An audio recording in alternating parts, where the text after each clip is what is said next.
Donc, je vous remercie à tous. Donc, déjà, bonjour à tous. Merci de vous être inscrits à ce webinaire de formation à l'appli WooClap. Vous le savez, WooClap, c'est une application qui vous permet de générer de l'engagement dans vos cours, en distanciel comme en présentiel, en synchrone comme en asynchrone, et de vous assurer du suivi de la compréhension au fil de l'eau de vos étudiants et de dynamiser un peu les cours grâce aux différentes typologies de quiz interactifs qui sont proposés par cette solution. Donc aujourd'hui, on accueille Alexandra, qui est notre partenaire chez WooClap. Et Alexandra, elle nous suit depuis plusieurs mois déjà sur nos licences Paul Léonard de Vinci. Donc, il y a Alexandra qui va d'abord vous faire toute la formation, la présentation. Je vais la laisser dérouler son programme tout de suite. Et puis ensuite, on a un retour d'expérience de Catherine, donc Catherine Gilabert, qui est enseignante à l'EMLV, qui est là. Et on est très, très content de la recevoir et de ce retour d'usage terrain. Puisque voilà, WooClap a été déployé depuis 1 an maintenant au pôle. Donc, on était d'abord en phase pilote bêta-test de septembre à janvier 2020. Et à partir de janvier 21, on est passé en licence institutionnelle. Donc, à savoir qu'on a l'intégralité des enseignants et des étudiants qui peuvent avoir accès aujourd'hui à une licence, un compte pro WooClap. Donc, si vous voulez aussi faire travailler vos étudiants, leur faire prendre la main, il suffit de les envoyer sur le module onboarding des outils digitaux. Pour eux, on leur a mis le lien pour se créer un compte pro. Donc, c'est des comptes pro en SSO, donc c'est avec les Leo ID évidemment, donc avec les identifiants du pôle. Mais si vous voulez partager du coup ce lien, je pense qu'on pourra vous le remettre à la fin ou là au cours je vous le mettrai dans le chat de création de compte. N'hésitez pas à le partager à vos collègues du pôle et à vos étudiants, puisqu'ils pourraient aussi être producteurs de contenu. Voilà, je ne vais pas m'étendre plus longtemps. Je vais laisser la parole à Alexandra. Je vous souhaite à tous une excellente formation. N'hésitez pas à poser des questions dans le chat ou à les garder pour le temps de questions-réponses après la présentation d'Alexandra. Voilà. En tout cas, merci à tous. Bonne formation et j'espère que vous y trouverez des choses intéressantes et des cas d'usage que vous pourrez appliquer dans vos cours. Voilà. Alexandra, à toi. Merci beaucoup, Cora. Bonjour à tous. Ravie d'être là aujourd'hui avec vous tous. Et bienvenue dans cette formation à l'outil WooClap. Donc, comme l'a dit Cora, je suis Alexandra, en charge du partenariat entre WooClap et le pôle Léonard de Vinci. Donc, c'est un petit moment que j'accompagne Cora dans le déploiement de WooClap. Et donc, je suis ravie de pouvoir rencontrer certains d'entre vous aujourd'hui. On va donc passer ensemble 1 heure, 1 heure et demie pour vous faire découvrir toutes les fonctionnalités. Et puis, on aura également le témoignage de Catherine juste après, que j'ai hâte d'entendre aussi. On aura des moments de questions-réponses après chaque partie, donc n'hésitez pas à les inscrire dans le chat en attendant si nécessaire. Et puis, on fera des petites pauses après chaque partie pour dérouler tout ça. Et si jamais mon micro se coupe ou que mon partage d'écran se coupe, n'hésitez pas à m'interrompre. On sait que c'est un peu les aléas de la formation à distance. Je vous propose qu'on commence tout de suite. Je vois qu'on est un peu plus de 25 personnes, donc c'est parfait. Et je vous propose qu'on commence par un petit point de contextualisation avant de démarrer cette formation pour vous expliquer avant tout ce qu'est WooClap et quelle est notre mission. Alors, pour contextualiser, WooClap, c'est avant tout un outil au service de la pédagogie qui s'appuie sur pas mal de recherches en sciences cognitives, des recherches qui ont eu lieu ces dernières décennies, pour vraiment revenir sur la manière dont on apprend.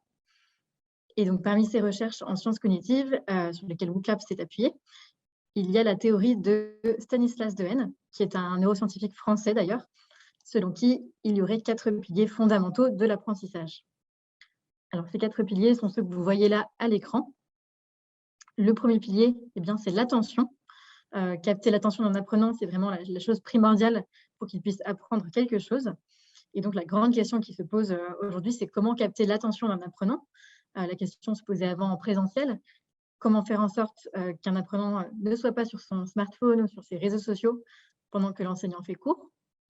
Et puis, avec l'enseignement à distance, c'est également poser un nouveau souci. Comment faire en sorte d'attirer l'attention d'un étudiant alors qu'il est tout seul chez lui face à son écran d'ordinateur.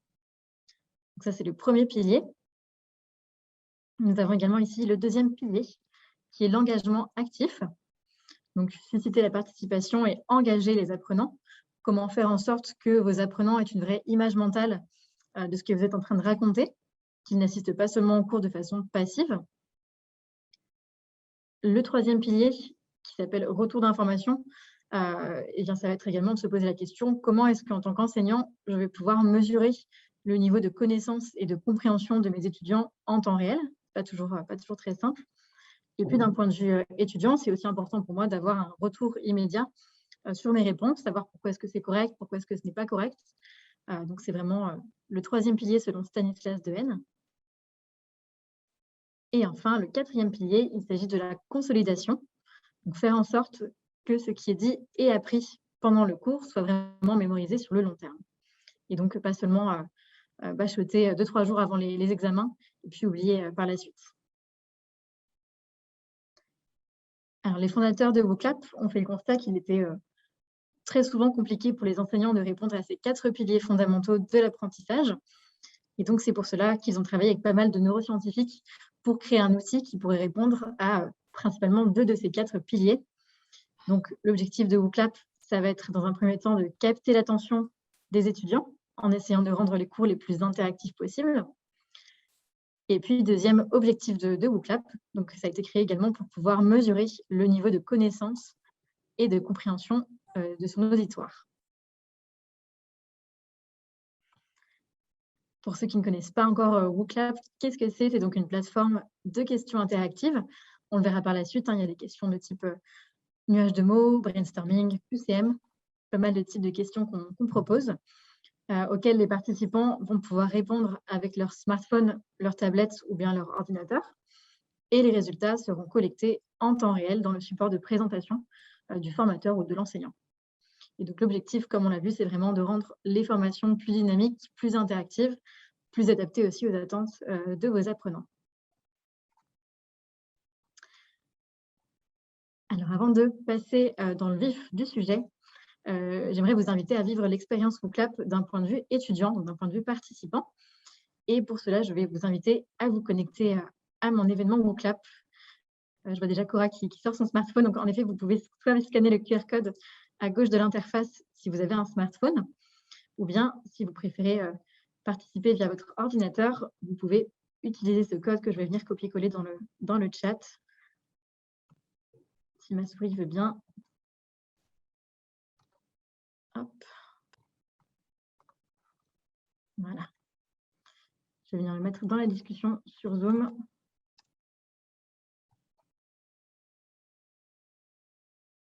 Je vois déjà une dizaine de personnes de connectées. Je vais attendre quelques secondes que tout le monde puisse nous rejoindre.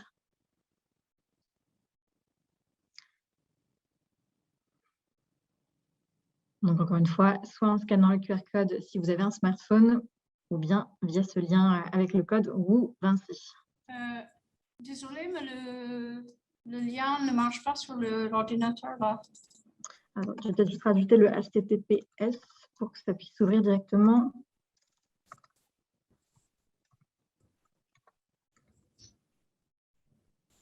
Est-ce que c'est mieux comme ça, peut-être? Oui. Super.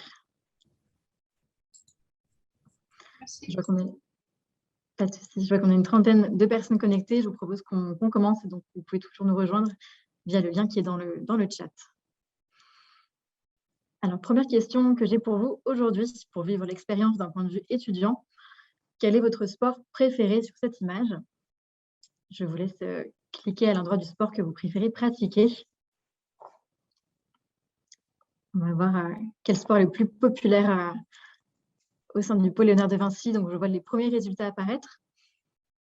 Assez diversifié pour l'instant. On a quelques amateurs de badminton, une personne qui est plutôt yoga, du sport d'extérieur pour certains, plutôt de la marche à pied, du vélo, du golf pour 2 personnes, de la danse. Et donc, en attendant que tout le monde puisse répondre, je précise qu'il s'agit d'une question de type trouvé sur image, qui est souvent utilisé comme question brise-glace par les enseignants pour détendre l'atmosphère avant de commencer un cours, ou bien en attendant que tout le monde se connecte à la visioconférence. C'est un type de question qui est plutôt utile dans ce moment-là.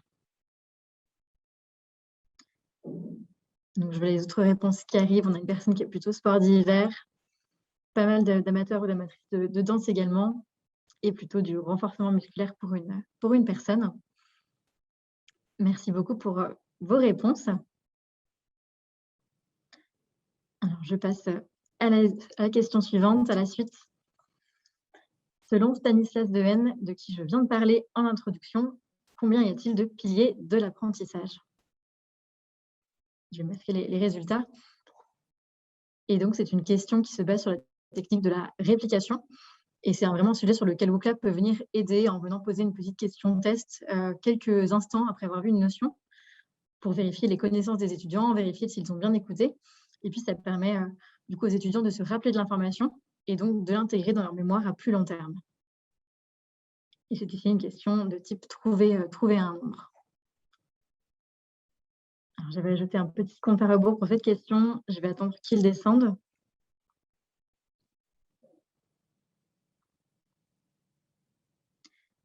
Et je vais attendre de voir si tout le monde se souvient.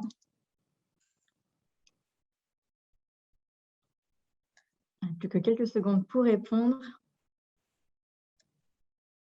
Je vais afficher les résultats. Alors, je vois pas mal de 3, 1, 5, 1, 7. Je vais afficher les réponses les plus fréquentes. Ce sera plus simple à lire. 15 personnes ont répondu 4. 2 personnes ont répondu 2. Une personne 3. Une personne a répondu 5 et une personne a répondu 6.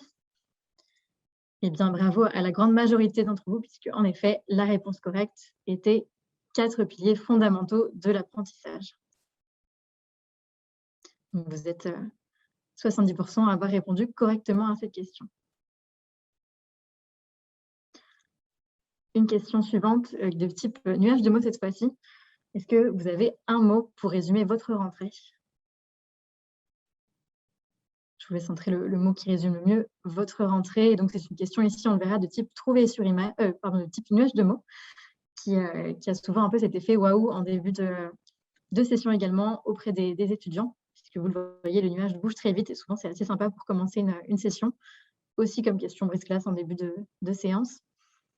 Et alors, je vois plusieurs termes: danse, électrique, peur, calme pour une personne, intense, déjà de la fatigue pour certains, incertaine pour d'autres. Est-ce qu'on peut poser des questions au fur et à mesure ou mieux vaut attendre à la fin? Alors, j'ai prévu d'étendre les questions-réponses, mais n'hésitez pas, si vous avez une question, vous pouvez la poser aussi, il n'y a pas de souci. C'était par rapport au nuage de mots, donc je suis enseignant aussi à Vinci. Et j'ai utilisé le nuage de mots ça devait être au mois de mai, quelque chose comme ça, et certains élèves dans le lot, parce qu'on ne sait pas qui écrit quoi, ont mis des choses qui n'avaient rien à voir avec ce qui était demandé, et ce n'était pas toujours bienveillant. Donc, comment gérer ça? Alors, je pourrais vous le montrer par la suite. Il existe un mode modérateur pour toutes les questions ouvertes, le nuage de mots et voilà, questions ouvertes. Et donc, je vous montrerai juste après comment l'activer. Un petit souci pour c'est qui? C'est Virginie. Tu as du mal à utiliser ton smartphone, c'est ça? Oui, en fait, à chaque fois que je rentre une réponse, il me dit il y a une erreur lors de la soumission de la réponse. La réponse ne veut pas être soumise. J'ai eu ça sur les 3 premières questions déjà. Alors, est-ce que vous pouvez peut-être rafraîchir la page? Souvent, ça arrive quand il y a un souci de réseau. Ou, je ne sais pas si vous avez une connexion Internet correcte sur votre smartphone. On va voir ce qui ne marche pas. Et donc, je vois, en attendant, les réponses qui s'affichent. Et donc, à noter que les mots qui reviennent le plus souvent sont inscrits en plus gros. Donc là, par exemple, calme a été répondu par plusieurs personnes, car on voit qu'il apparaît un peu plus gros que les autres. Électrique également, bien, qui apparaît aussi un peu plus gros.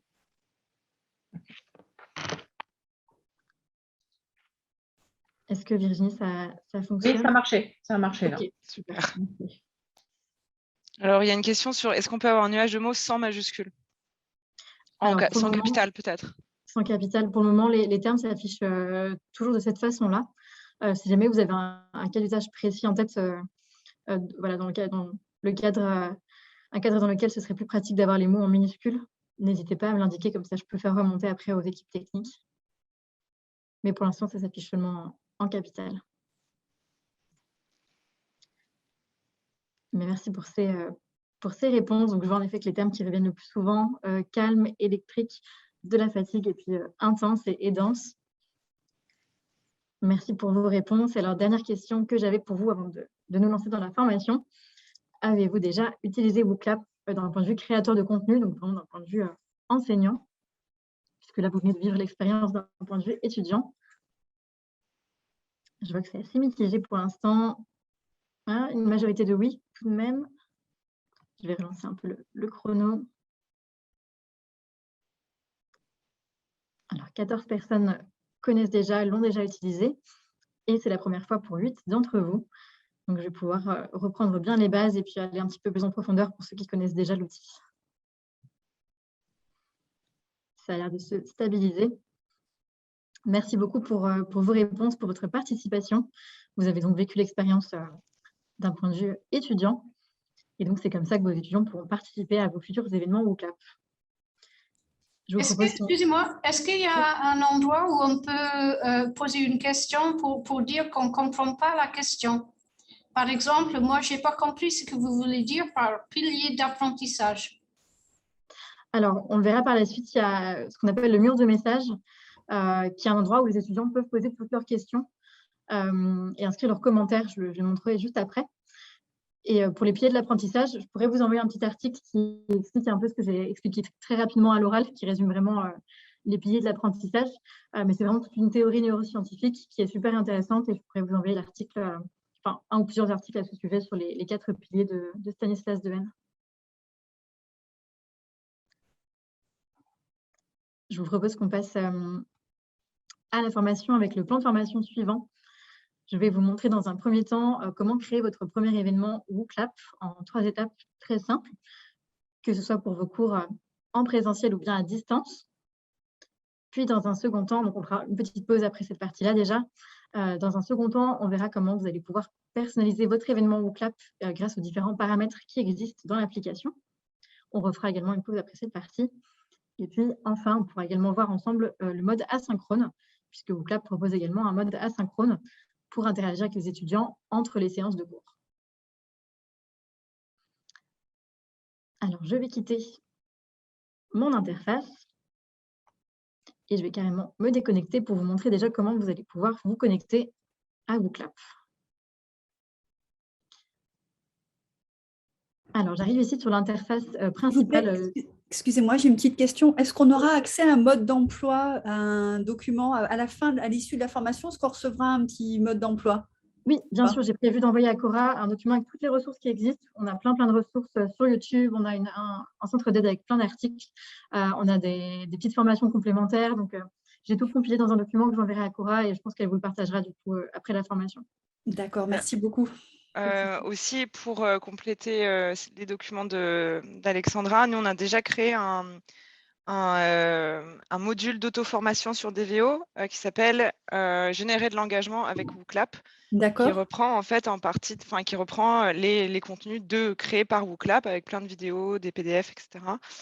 Qui est là pour vous aider à vous auto-former sur cette application. Donc, je vais vous mettre le lien direct dans le chat. Voilà, c'est un des 5 modules en auto-formation pour les enseignants qui existent sur DVO. Merci beaucoup. De rien. Pas de souci. Alors, je suis ici sur l'interface de connexion principale de WooClap avec plusieurs méthodes de connexion. La méthode que je vous recommande, parce que nous avons mis en place la connexion via votre SSO, c'est donc de vous connecter dans la catégorie tout en bas, se connecter via un établissement, et vous pouvez venir taper le nom de votre établissement, donc par exemple Léonard, pour le pôle Léonard de Vinci. Vous allez pouvoir sélectionner ensuite le pôle Léonard de Vinci et cliquer sur « Accéder à l'écran de connexion ». Vous serez ensuite redirigé vers votre système d'authentification et vous pourrez vous connecter avec vos identifiants académiques habituels sans devoir du coup retenir un nouveau mot de passe, ce qui est plus simple, je trouve. Donc, je vous invite vraiment à utiliser cette méthode de connexion pour vous connecter à votre compte WooClap. Une petite question à ce propos. Je peux Oui, la poser à ce moment?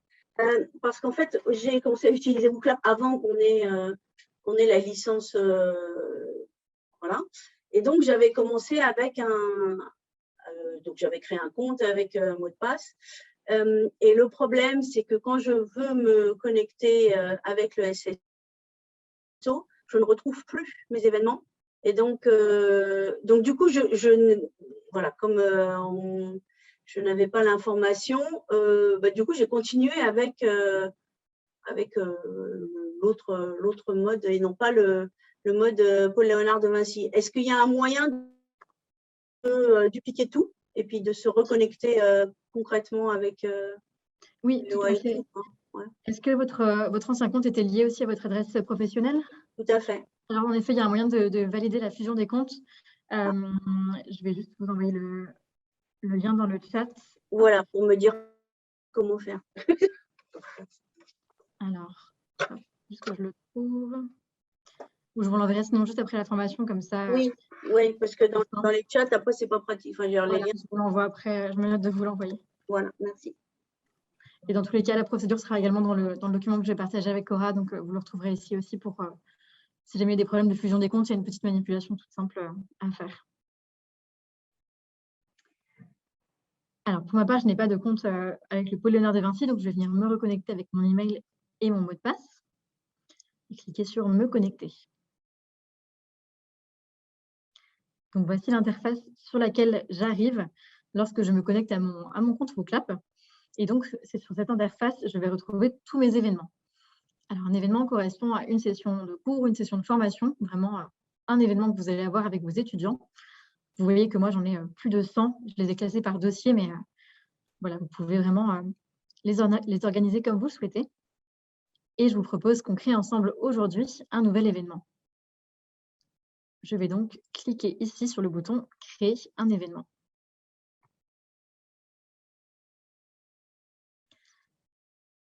J'arrive ici donc sur l'interface de création de mon événement WooClap. Et à partir de là, comme je vous l'ai promis, 3 étapes pour créer votre premier événement avec WooClap. Première étape, je vais renommer mon événement en lui donnant un nom en lien avec la formation ou le cours que je vais donner auprès de mes étudiants. Je vais donc cliquer sur le petit stylo pour renommer mon événement. Je vous propose de prendre un sujet un peu banal qui parlera à tout le monde et j'aurai l'occasion par la suite de vous montrer des cas d'usage un peu plus précis pour vos disciplines. On peut commencer ici par un cours de géographie qui parlera à tout le monde pour garder cette formation assez simple. Par exemple, pour des licence 1. Une fois que j'ai validé, que j'ai renommé mon événement, je peux valider en cliquant ici. Voilà, mon événement est donc renommé. Deuxième étape, je vais venir sélectionner dans le bandeau central ici le ou les types de questions que je souhaite poser à mon audience. Donc, vous le voyez ici, il y a pas mal de types de questions qui existent. Il y en a un peu moins d'une vingtaine. Et je vous propose qu'on commence aujourd'hui par des questions assez classiques pour vous permettre déjà de bien prendre en main l'outil. Et on pourra creuser un peu plus en profondeur pour ceux qui le souhaitent par la suite. Je vais par exemple venir sélectionner une question de type QCM en cliquant sur le bouton ici QCM. Et je peux ici rentrer l'intitulé de ma question. Par exemple, quelle est la capitale du Pérou? Je vais entrer ici mes différentes propositions de réponse. Alors, est-ce que c'est Lima? Est-ce que c'est Caracas? Et je peux également ajouter ici une proposition de réponse. Est-ce que c'est Buenos Aires? Une fois que j'ai entré mes différentes propositions de réponse, je vais venir sélectionner la réponse correcte, en l'occurrence ici Lima. Et je peux cliquer sur « Sauvegarder » pour venir sauvegarder cette première question. Et ma question apparaît bien ici. Alors, un deuxième type de question qu'on peut créer ensemble, une question de sondage pour venir un peu sonder l'avis de mon audience. Et donc, je peux venir leur poser la question suivante ici. Par exemple, avez-vous bien compris la notion de PIB? C'est un sujet que je compte voir auprès de mes étudiants pendant ce cours. Là, les différentes propositions de réponse pourront être oui ou bien non. Et je peux encore une fois ajouter avec le petit plus une proposition de réponse, par exemple moyennement. Et je peux à nouveau venir sauvegarder ma question en bas.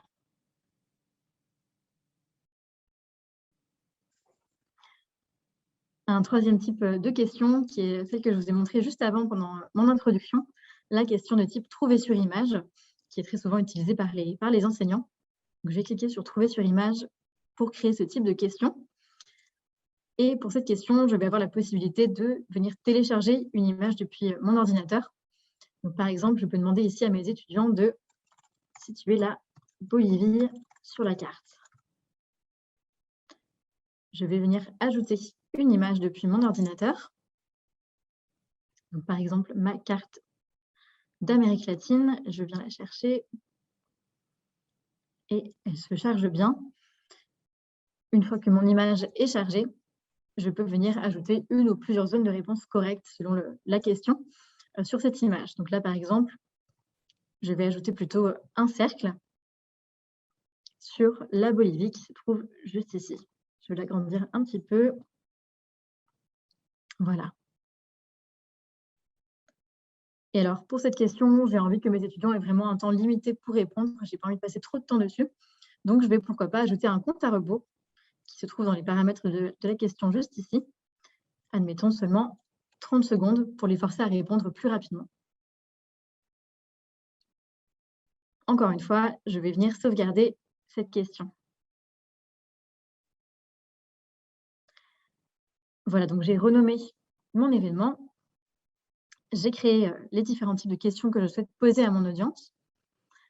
Une étape supplémentaire, mais qui n'est pas obligatoire, je peux également, si je le souhaite, venir personnaliser le code de mon événement qui se trouve ici. Alors, le code de mon événement, qu'est-ce que c'est? C'est un code unique qui va permettre à mes étudiants de se connecter à mon événement. Donc, par exemple, tout à l'heure, j'avais personnalisé mon code avec le code WooVinci pour que ce soit plus simple pour vous de le retenir et de vous connecter. Et donc, si je le souhaite, je peux le renommer. Je ne vais pas forcément le faire ici, mais je peux le renommer si besoin. Et enfin, dernière étape, pour partager mon événement avec mes étudiants, je vais cliquer sur le bouton « Lancer » en face de la question « Comment participer ?» pour être sûr de venir donner les instructions de connexion à mes étudiants. Donc, si je clique sur le bouton « Lancer », je vois que mes étudiants vont arriver sur presque la même interface que vous tout à l'heure. Ils auront donc la possibilité de se connecter à WooClap par 3 moyens différents, soit en scannant le QR code à gauche s'ils ont un smartphone, soit en se connectant via ce lien avec le code unique, que vous pouvez donc leur partager dans le chat de la visioconférence, par exemple, comme je l'ai fait tout à l'heure. Ou dernière option que vous pouvez choisir d'activer ou non, c'est l'option SMS, qui est plutôt utile si jamais les étudiants n'ont pas de forfait Internet sur leur smartphone, ou bien si jamais le Wi-Fi n'est pas très bon dans la classe, il y a aussi une option SMS qui est disponible et qui n'est pas surtaxée. Vous verrez ensuite apparaître ici en bas le nombre d'étudiants connectés. Donc, je vois qu'il y a 2 personnes qui se sont reconnectées pour rejouer le jeu d'un point de vue étudiant. Une fois que tous vos étudiants sont connectés, vous pourrez commencer à faire défiler vos questions via la petite flèche qui se trouve à droite de l'interface. Et donc, si je clique sur la flèche, on va voir que les questions que j'ai créées apparaissent bien. On a ici la question QCM. Puis, je vois que certains se reconnectent, on n'aura pas de souci l'occasion de revivre l'expérience d'un point de vue étudiant juste après à nouveau. J'ai également la question sondage, donc où je demande à mes étudiants s'ils ont bien compris la notion de PIB. Et puis, enfin, la question trouver sur image avec le petit compte à rebours. Alors, je précise que lorsque vous faites un cours en présentiel, c'est vraiment ce qui s'affichera sur votre écran de rétroprojecteur. Donc, c'est vraiment l'écran sur lequel je suis qui apparaîtra. Lorsque vous faites une formation à distance, il vous suffira de procéder exactement comme je suis en train de le faire, en activant le partage d'écran. Et donc, en partageant votre écran WooClap, vos étudiants pourront se connecter à la visioconférence comme d'habitude et ils pourront interagir comme vous l'avez fait tout à l'heure, via leur smartphone ou via leur ordinateur, Et donc, à noter qu'on a une petite surprise à la fin. On a une nouvelle intégration dans Teams et dans Zoom. J'aurai l'occasion d'en discuter à la fin de cette formation, qui facilite aussi l'accès pour à la fois côté présentateurs et puis côté étudiants. J'ai une petite question là-dessus. Oui. À savoir, parce que là, ce sont des questions ouvertes pour lesquelles les étudiants n'ont pas besoin d'avoir le cours ou les slides qui ont été projetés avant. Et donc, moi, ma question est, est-ce qu'on peut, d'une manière ou d'une autre, lancer l'activité tout en, a priori, ce n'est pas possible aujourd'hui, et je pense que c'est peut-être une faiblesse, tout en étant sur la présentation. Parce que je m'explique, on a parfois des questions d'application d'une notion, et la notion, même si on vient de l'expliquer aux étudiants, ils n'ont pas eu le temps de l'intégrer. Donc, c'est juste pour savoir s'ils la comprennent et qu'ils peuvent l'appliquer. Donc, moi, je voudrais pouvoir leur laisser en vision. Alors, j'ai trouvé une façon de faire, mais qui me fait ouvrir deux fois en fait ma présentation. Et ce n'est pas pratique. Donc, je voulais savoir s'il y avait un autre moyen. Alors, en effet, il est possible, on verra par la suite, il est possible d'insérer vos présentations dans WooClap, ou bien que WooClap s'insère dans vos présentations PowerPoint notamment, ou Google Slides. Je pourrais le montrer à la fin, et j'espère que ça répondra à votre question. Non, ça ne répond pas à ma question parce que je sais le faire, ça, et je l'ai fait. Le problème, c'est que lorsqu'on se met sur une activité, si on revient sur la slide d'avant pour qu'elle soit partagée par les étudiants, l'activité s'arrête. Ah oui, vous voulez dire en parallèle, qu'ils aient un parallèle. Oui, c'est-à-dire qu'eux aient sous les yeux dans leur smartphone la question, mais qu'ils aient aussi en vision et sur le tableau interactif de la classe ou sur leur ordi, le slide sur lequel je les interroge. Alors ça, en effet, pour l'instant, ce n'est pas possible. Il faut vraiment que la question soit lancée en parallèle côté étudiant, côté enseignant et côté étudiant. Sinon, ce qu'il faut faire, c'est plutôt passer par le mode asynchrone. Et donc, vous projetez plutôt la présentation et qu'eux puissent répondre aux questions via le mode asynchrone à leur propre rythme, on va dire, en classe. C'est un cas d'usage qui nous avait été remonté déjà. C'est-à-dire qu'en fait, Catherine, tu n'auras pas une slide, une question, une slide, une question. Donc, tu ne vas pas insérer tes questions dans tes slides, mais tu vas dissocier les deux, des slides d'un côté et un événement asynchrone de l'autre, donc au rythme du participant. Et donc là, tu vas pouvoir les dissocier, Oui, mais je ne veux pas que ça soit au rythme du participant. Parce que moi, je le lance quand je veux. Enfin bon, j'ai trouvé un moyen terme, mais en fait, c'est une des petites faiblesses que je voulais faire remonter, à savoir s'il n'y aurait pas possibilité, en fait, quand on insère les activités, que l'activité se passe, que ça se déroule, que les étudiants puissent y avoir accès, bien entendu, notamment via leur smartphone, mais quand même de revenir sur les… Parce qu'autrement, c'est limitant. Ou alors, il faut ouvrir deux fois. Moi, j'ouvre mon PowerPoint d'un côté, j'ouvre mon club de l'autre, je lance d'un côté, et je repartage en fait la présentation. Voilà.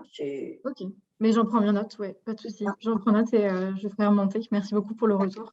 Voilà. C'est vrai que c'est intéressant de pouvoir revenir en arrière sur les slides pour les aider à répondre. Tout à fait. Sans que ça coupe la présentation. Sans que ça coupe l'activité. L'activité, oui. Oui, tout à fait. Ok, mais c'est un très bon point. Je vais faire remonter. Non, merci. Ça m'évitera des manipulations.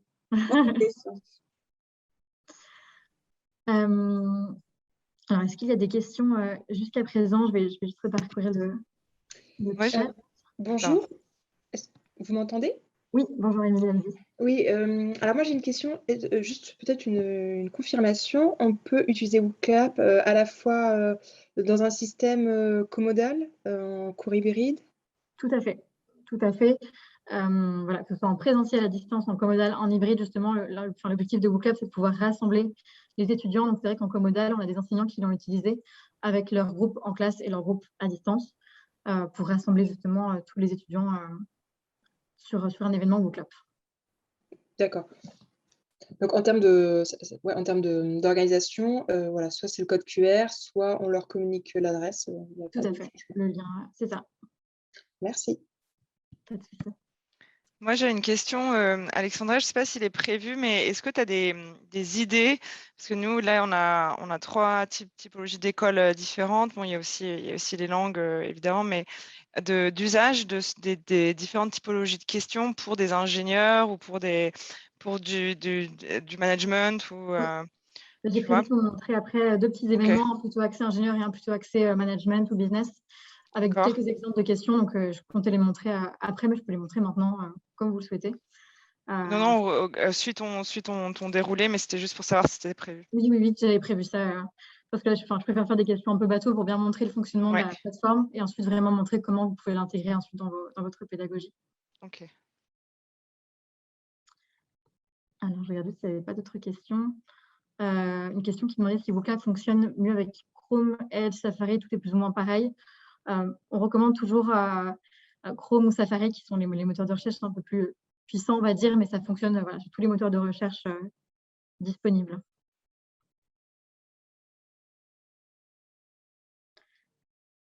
Est-ce qu'il y a d'autres questions avant que je continue? Non, ça marche, je passe à la suite alors. Je voulais vous montrer dans un second temps quelques paramètres un peu plus avancés pour vraiment personnaliser davantage votre événement. Donc là, on a créé un événement assez classique, assez basique avec 2-3 questions aux étudiants. Mais il existe pas mal de paramètres que vous allez pouvoir activer ou désactiver. Pour cela, je peux me rendre en haut à droite de mon interface et cliquer sur la petite roue qui s'appelle paramètres. Et donc, vous avez une fenêtre qui s'ouvre avec différents paramètres qu'on va pouvoir activer ou désactiver ensemble aujourd'hui.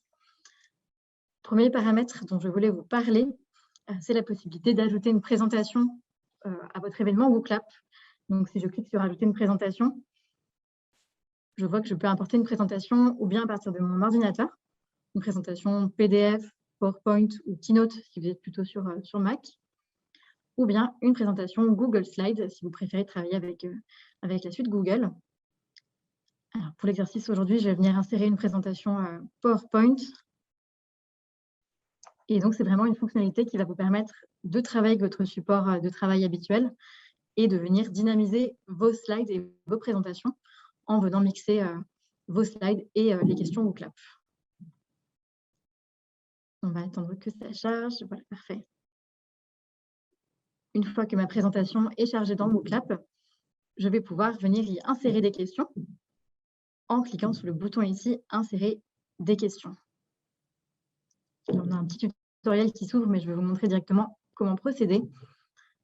J'arrive ici sur une interface où j'ai les slides de mon PowerPoint à gauche, les questions qu'on a créées ensemble à droite,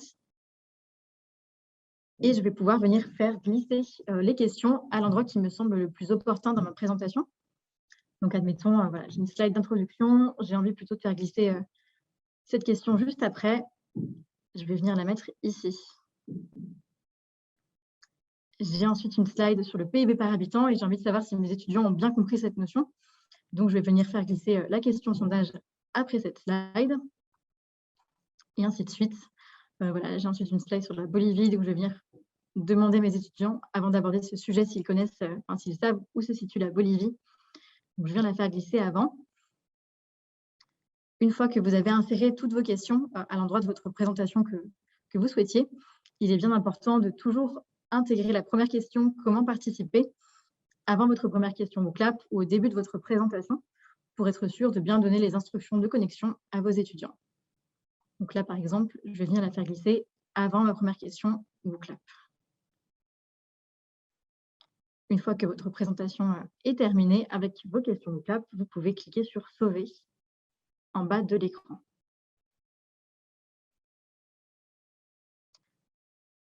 Je vous propose qu'on regarde ensuite ce que la présentation donne avec les questions. Mais avant ça, qu'on voit ensemble différents paramètres qu'on va pouvoir activer, désactiver. Et comme ça, on lancera tout d'un coup et vous pourrez voir comment est-ce que tout ça s'affiche à l'écran. Le deuxième paramètre dont je voulais vous parler, il s'agit de la notion d'authentification. Alors, il faut savoir que par défaut, tout ce qui s'affiche à l'écran, toutes les réponses qui s'affichent à l'écran sont anonymes dans le but de donner une voix à chaque étudiant, même aux plus timides, à ceux qui auraient peur du regard des autres. Donc, vraiment, toutes les réponses sont anonymes. Toutefois, vous, en tant qu'enseignant, vous allez avoir la possibilité de savoir qui a répondu quoi après l'événement pour mieux suivre la compréhension individuelle, par exemple. Et donc, ça, c'est possible en activant ce qu'on appelle l'authentification, le petit bouton qui se trouve ici. Donc, si je clique sur « Authentification », je vois ici que j'ai 3 manières possibles d'authentifier mes étudiants. Première manière, c'est par email. Dans ce cas, ils devront rentrer leur adresse email avant de pouvoir répondre à mes questions. Deuxième option, par l'un des réseaux sociaux, donc ils devront se connecter à Google, LinkedIn, Microsoft ou bien Facebook avant de pouvoir répondre à mes questions. Et troisième option qui est disponible et que je recommande, c'est l'authentification par SSO, où ils devront là se connecter avec leurs identifiants académiques habituels avant de pouvoir se connecter à votre événement et donc avant de pouvoir répondre à vos questions. Oui, c'est aussi l'authentification que nous, on recommande au pôle, hein, l'authentification SSO Université. Pour que vous ayez bien les Léo ID et qu'on soit sûr que ce soit bien lié au compte de l'étudiant, etc. Que ce soit plus facile aussi pour vous de reconnaître les étudiants avec le même format de mail. Exactement. Merci Cora pour la précision. Donc voilà les 3 moyens que vous avez, mais encore une fois, on recommande bien l'authentification par SSO si vous souhaitez authentifier vos étudiants. L'autre option que nous avons pour identifier les étudiants, c'est le pseudonyme, qui là est un peu plus informel parce que ça va être plutôt un champ libre que les étudiants vont pouvoir compléter. Donc moi, je conseille en général d'activer l'authentification quand on est face à un grand groupe, qu'on ne sait pas forcément qui on a en face de nous, et puis plutôt le pseudonyme quand on est en TD, qu'on a des plus petits groupes et donc on sait déjà un peu qui se trouve dans la classe, parce que sinon on n'est pas à l'abri d'avoir des pseudos un peu originaux. Donc je conseille plutôt l'authentification pour être plus formel.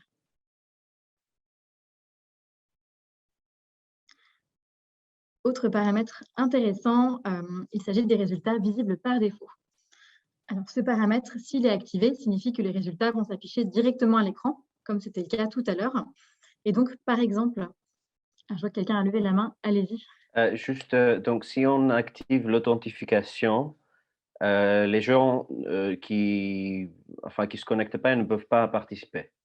Exactement. Ok, exactement. Ça oblige en fait les étudiants à se connecter avant de participer. Ok, merci beaucoup. Très bon point.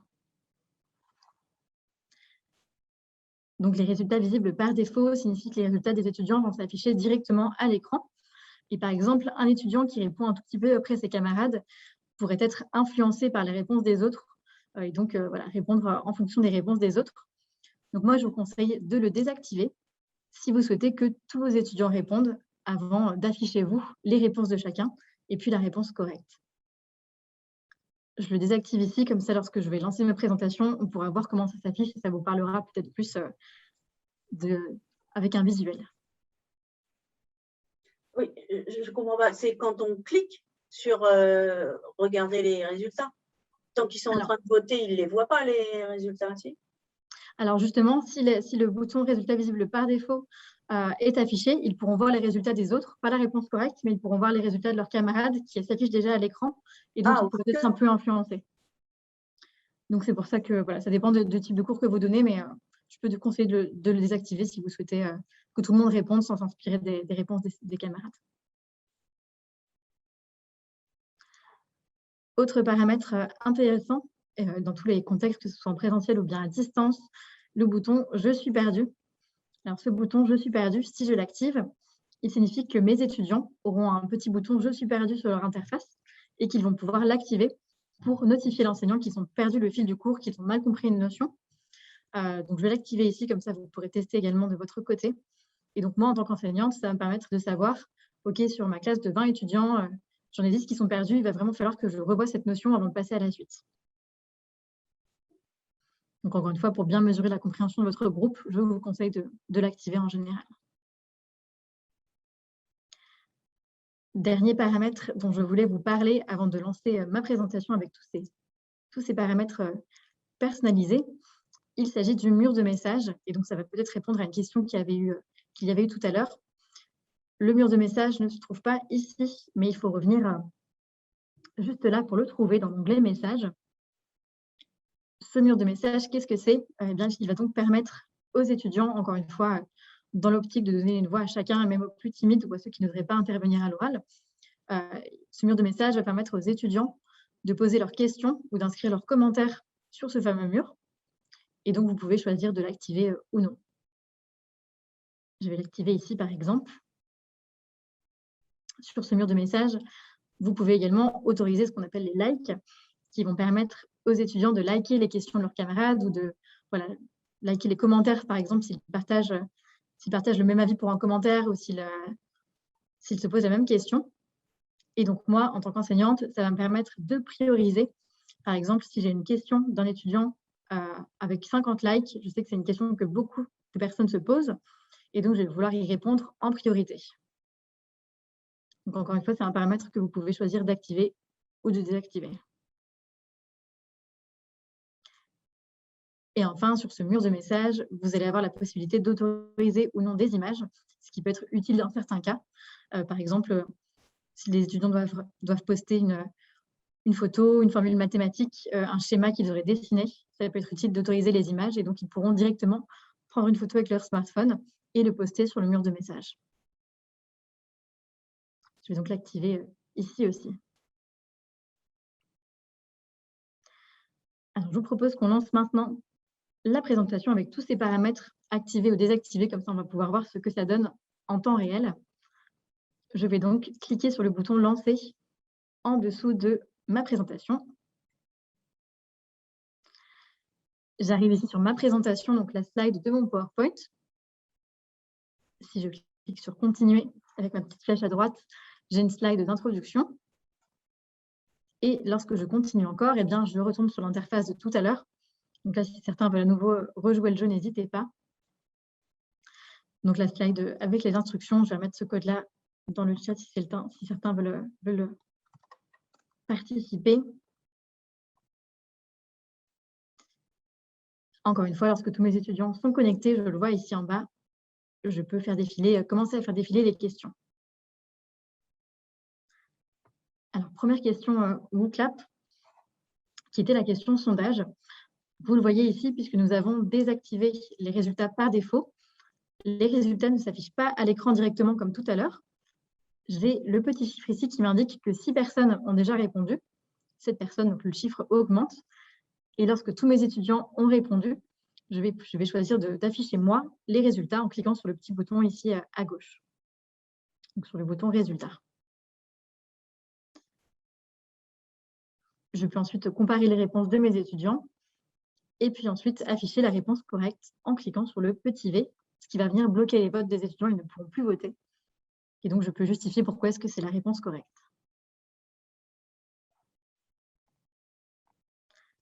Donc, vous voyez comment se mêlent bien les questions et les slides. J'ai ensuite ma slide sur le PIB et puis une question à nouveau. Encore une fois, les résultats n'apparaissent pas directement puisque nous avons désactivé les résultats visibles par défaut. Ils sont indiqués ici. Et donc, c'est à moi de choisir quand est-ce que je souhaite afficher les résultats. Vous le voyez ici également, puisque nous avons activé l'option « Je suis perdu », j'ai une petite fenêtre en haut et je suis notifiée des personnes qui ont perdu le fil du cours. Donc là, il y a 3 personnes, 4 personnes qui font le test. Donc, j'ai ici pas mal d'étudiants perdus. Je sais donc que c'est une notion qu'il va falloir que je reprenne avant de passer à la suite. Lorsque les étudiants ont compris, ils peuvent désactiver le bouton et donc indiquer qu'ils ont bien compris, suite aux explications de l'enseignant.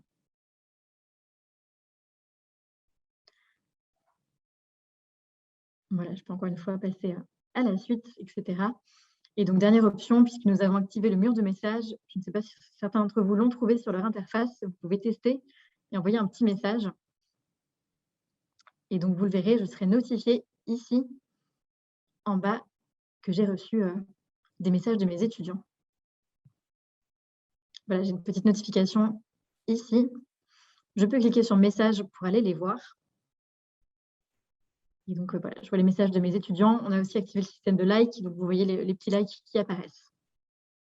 Donc, je peux ensuite revenir à ma présentation en cliquant sur « Présentation » et, voilà, et en passant à la suite. Alors, avant de passer à une autre session de questions-réponses, je vais juste requitter mon interface. Ouais, oui. J'ai une question là. Quand vous êtes passé sur le mur de messages, ça a arrêté le vote?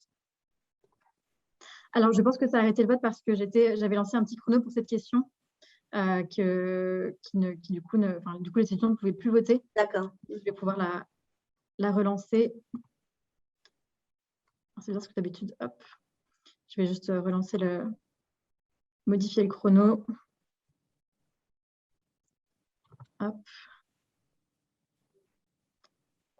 Est-ce que ça va marcher comme ceci? Hop, allez, sauvegarder. Mais je pense que c'était plutôt lié au chronomètre. Ouais, bon, il ne veut pas, mais c'est parce qu'il faudrait que je le relance. Oui. Parce que là, du coup... Parce que là, en tant qu'étudiant, on ne la voit pas. Là. Il faut réinitialiser, non? C'est ça? Oui, il va falloir que je réinitialise. Et on peut réinitialiser une seule question ou tout le... Je crois qu'on peut que réinitialiser le tout, en fait. Pas une seule question, par exemple. C'est ça. Bon, je vais le montrer juste après. On peut en effet réinitialiser tout l'événement, mais pas une question pour le moment. Donc là, voilà, j'ai réussi à relancer le petit chrono. Donc normalement, vous pouvez répondre pour ce que vous souhaitez.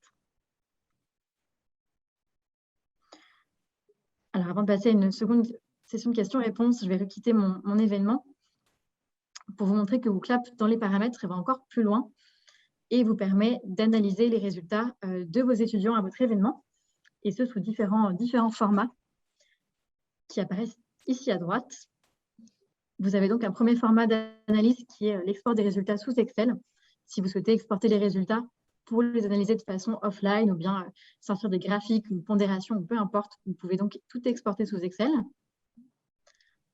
Deuxième format qui est disponible, c'est le format grille qui va être plutôt utile pour cerner la compréhension individuelle de vos étudiants.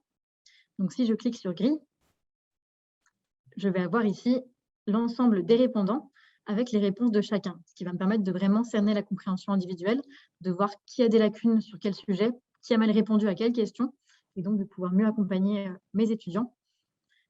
À noter que pour cette question, que pour ce format grille, il est important de bien activer l'authentification dont j'ai parlé tout à l'heure pour être sûr de savoir qui a répondu quoi, puisque sinon vous aurez des utilisateurs anonymes, comme c'est le cas pour moi parce que je ne l'avais pas activé pour ne pas vous faire perdre du temps. Mais voilà, c'est important de bien activer l'authentification pour savoir qui a répondu quoi. Donc pour pouvoir bénéficier de ce format grille et pouvoir en extraire des données intéressantes. Donc là, en fait, comme entre les deux, vous avez activé l'authentification, ça veut dire que du coup, on a fait ça 2 fois, en fait. On a fait le même test 2 fois. C'est ça? Alors, en fait, je pense que non, je n'avais pas activé l'authentification. Je pense que les personnes dont le nom est reconnu, c'est à cause des cookies, parce que vous avez... non, parce que, en fait, la première fois, là, je le vois parce que du coup, je n'ai pas répondu pareil les 2 fois. La première fois que vous l'aviez fait, j'avais eu bon à la première question. Je connais la capitale. J'avais eu bon et j'avais fait exprès de mettre le Brésil à la place du Pérou sur la question 3. Et la deuxième passe, je n'ai pas eu le temps de répondre à la première question. Par contre, j'ai répondu bon à la troisième. Du coup, là où je suis identifiée, c'est la deuxième fois. Je pense que c'est ça. Je dois être un des utilisateurs, du coup, ça veut dire, en fait. Je pense que le truc à recommencer. Voilà. Vous avez dû être une fois utilisateur anonyme et une fois votre nom qui apparaît. D'accord. Et du coup, ça veut dire que, par exemple, nous, si jamais on a 2 cours à la suite, il va falloir qu'on copie l'événement pour être sûr que dans la grille, on n'ait pas les 2 groupes qui apparaissent, c'est ça? Il vaut mieux le dupliquer. Je vous montrerai par la suite comment faire, mais il vaut mieux en effet le dupliquer pour chaque groupe, pour être sûr en plus que le second groupe ne voit pas les réponses du premier. Voilà, c'est important de bien le dupliquer et je vais vous montrer juste après comment faire. Ok, merci. Troisième mode d'analyse disponible. Donc là, vous avez le format grille pour la compréhension individuelle. Troisième mode d'analyse, c'est le format rapport qui va être davantage utile pour cerner la compréhension globale du groupe. Si je clique sur rapport, je vois que je vais retrouver question par question ce que l'ensemble du groupe a répondu. Et donc, ça va me permettre de pouvoir également adapter mon cours.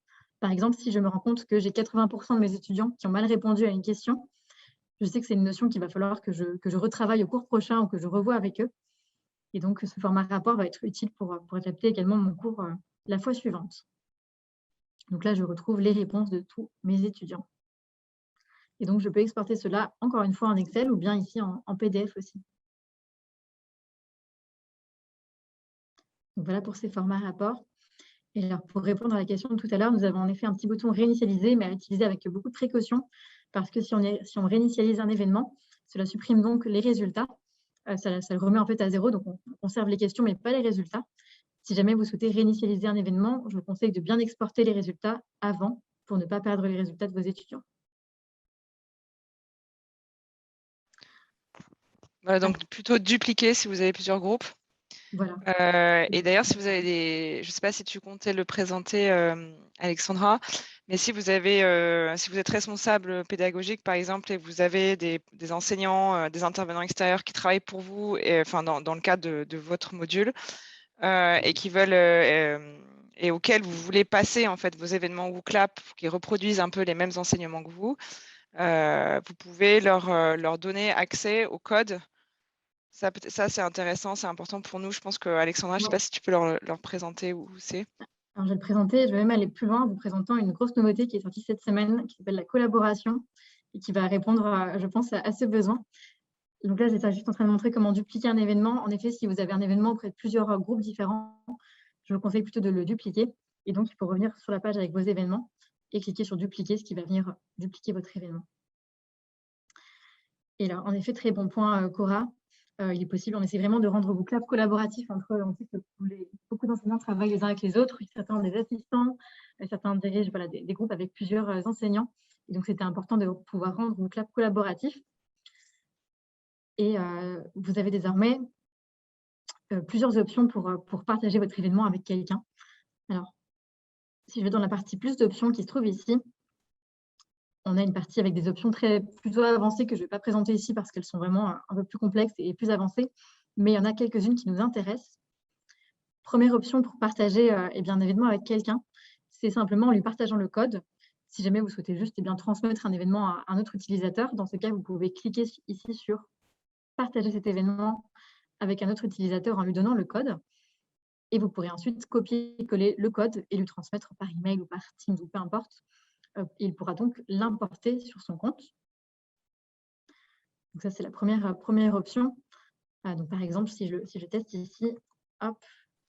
Là, en fait, c'est un code pour pouvoir importer l'événement créé par quelqu'un d'autre dans son propre compte et le réutiliser sans que ça n'affecte l'événement de l'auteur. Voilà, exactement. Ça vient simplement dupliquer l'événement sur mon compte. Donc là, tout à l'heure, on a créé ensemble un événement. Ici, je peux aussi importer un événement d'un de mes collègues. Et donc, je vais venir rentrer le code que je me suis auto-communiqué. Je clique sur importer et donc ça vient le dupliquer. Mais tous les changements que je ferai ici n'impacteront pas l'événement de mon collègue. On voit bien que ça crée ici une copie de l'événement. Et donc, la petite nouveauté de cette semaine. Ça crée une copie et le nom de l'événement a changé directement en haut à droite. Voilà, c'était XTVJ, avant c'était un autre. C'est ça. Comme le code est unique, vraiment, donc celui qui partage l'événement garde son code et celui qui vient dupliquer l'événement, en fait, le code vient se générer automatiquement, ça vient créer un nouveau code.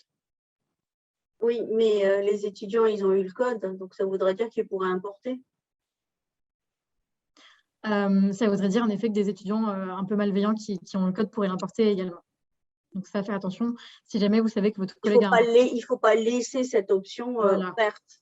Vous pouvez tout de suite la désactiver une fois que votre collègue a enlevé a importé l'événement. Et donc, l'autre nouveauté qui permet là vraiment de travailler en même temps sur un même événement, il s'agit de la collaboration qui se trouve ici et qui est vraiment une nouveauté. Donc, on est preneur aussi de vos retours pour ceux qui voudront tester. Il est possible d'ajouter désormais des collaborateurs à un événement. Je peux cliquer ici sur « Ajouter un collaborateur » et entrer l'adresse de mon collègue. Par exemple, hop, je vais entrer l'adresse de ma collègue qui va recevoir un petit email et donc elle sera notifiée qu'elle va pouvoir collaborer avec moi sur cet événement. Que peuvent faire les collaborateurs? Ils peuvent créer des questions, supprimer des questions, modifier les questions, modifier les paramètres de votre événement. Ce qu'ils ne peuvent pas faire, ils ne peuvent pas supprimer l'événement et ils ne peuvent pas ajouter ou supprimer eux-mêmes d'autres collaborateurs. Donc, ils ont un petit pouvoir, mais pas non plus autant que vous, pas autant que l'auteur de l'événement. Ils ont donc cette possibilité-là. Et donc, vous pouvez travailler en même temps, au même moment, sur un événement. Sachant que si vous faites le cours auprès du même groupe, vous pouvez même lancer l'événement en même temps pour avoir un double écran, par exemple, si nécessaire, ou quelqu'un peut modérer pendant que quelqu'un anime. Donc voilà, si c'est deux enseignants qui enseignent auprès du même groupe, ils peuvent le lancer en même temps. S'il s'agit de plusieurs enseignants qui ont des groupes différents, je conseille du coup de travailler en même temps sur la création de l'événement et ensuite de venir le dupliquer sur son propre espace WooClap, sur son propre compte WooClap, pour le lancer auprès de groupes différents. Et comment ça apparaît dans la liste de mes événements? Est-ce qu'il y a un signe particulier des événements qui sont partager avec les collaborateurs? C'est une très bonne question. Vous voyez ici, il y a un petit onglet qui apparaît, c'est un petit sigle qui montre qu'il est partagé du coup et qu'il est collaboratif. Et donc, j'ai un collègue ce matin qui a partagé un événement avec moi. Et donc, j'ai automatiquement eu un dossier qui s'est créé avec l'événement sur les études africaines. Et donc, j'ai également ce petit sigle que je retrouve ici, que je ne retrouve pas sur mes autres événements. Donc, comme ça, vous savez que l'événement est collaboratif. Si jamais je souhaite quitter un événement qui a été créé par un collègue, je peux cliquer sur les 3 petits points à côté et cliquer sur « Quitter ». Et dans ce cas, je n'aurai plus accès à l'événement de mon collègue.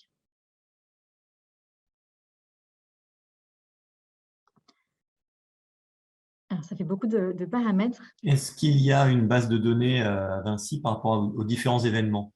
C'est-à-dire que moi, par exemple, là, j'ai une intervention la semaine prochaine, j'ai 3-4 WooClap à faire et on est une vingtaine à intervenir sur le même cours.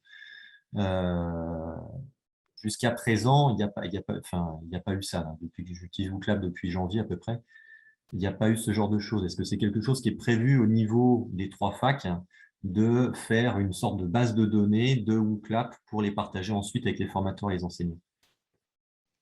C'est une excellente suggestion. On n'y a pas pensé, mais c'est une très bonne suggestion. Ouais, on pourrait le faire. Alors après, on n'a pas accès au compte perso professionnels plutôt des collègues. Donc, il faudrait que ce soit une base de données qui serait enrichie de manière volontaire. Mais on pourrait effectivement créer des banques d'événements par thématique et ensuite à dupliquer pour que les collègues intègrent ou pas dans leur cours, quoi. Si par exemple, il y a un répertoire partagé en accès par rapport aux enseignants et qui est l'option dupliquer à l'intérieur, les enseignants peuvent aller chercher l'information et la récupérer dans leur WooClap et le faire eux-mêmes.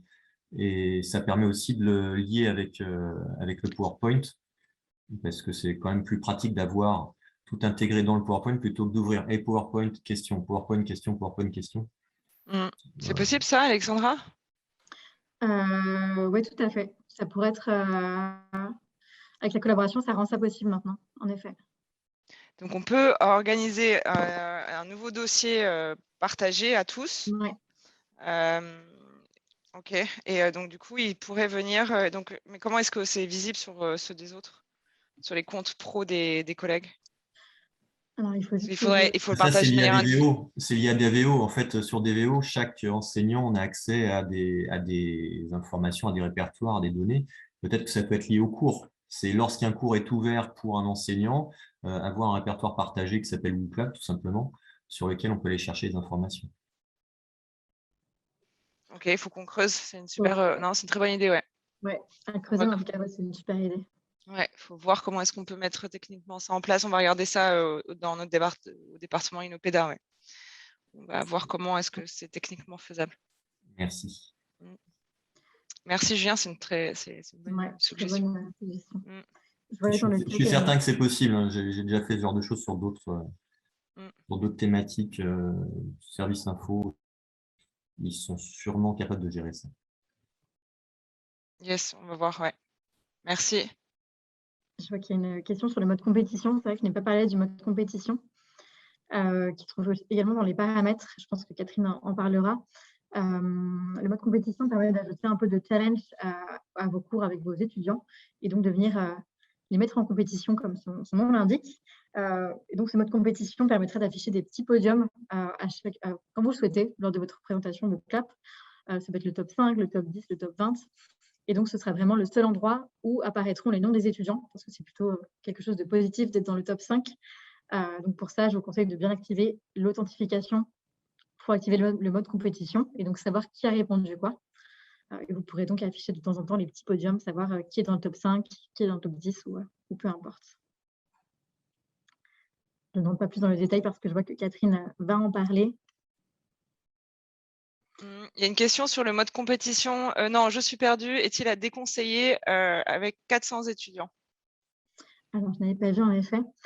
Alors, à déconseiller, je dirais que c'est quand même important de l'activer. Après, c'est vrai que face à 400 étudiants, il faut avoir un petit ratio et se dire, bon, bah, si sur mes 400, j'ai tant qui sont perdus, tant pis, je passe quand même à la suite. C'est aussi à vous de jauger voilà, quel ratio est le plus et le mieux pour vous, tout en sachant que vous devez quand même avancer dans votre cours. Donc voilà, je sais qu'en général, il est activé souvent pour des grosses cohortes aussi, ça ne pose pas forcément plus de soucis. Simplement, les enseignants se disent, bon, bah, plus de temps d'étudiants perdus, ok, je prends le temps de réexpliquer.